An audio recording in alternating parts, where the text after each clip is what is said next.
Domestically നമ്മൾ കുറെ കൂടി ഒരു ഹിന്ദുത്വ, ഒരു റിലിജിയസ് പൊളിറ്റിക്സ് ഇന്ത്യനെ ഓവർടേക്ക് ചെയ്യുന്നു.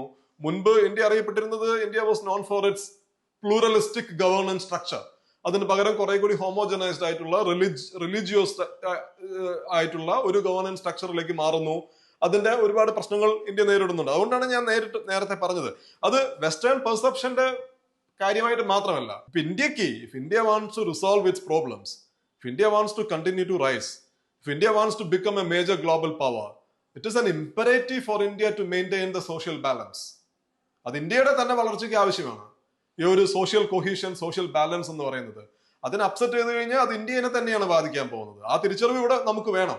അത് വെസ്റ്റേൺ പെർസെപ്ഷന്റെ ഉള്ളതുകൊണ്ട് ഇപ്പോ അമേരിക്കക്കാർ ക്രിട്ടിസൈസ് ചെയ്യുന്നതുകൊണ്ട് ഞാനിവിടെ നന്നാവാം എന്നുള്ളതല്ല. നേരെ തിരിച്ച് if I want to do better, then I need to maintain that social balance or equilibrium എന്നുള്ളത് ആ ഒരു തിരിച്ചറിവ് ഇന്ത്യ ഭരിക്കുന്ന ആളുകൾക്ക് വേണം.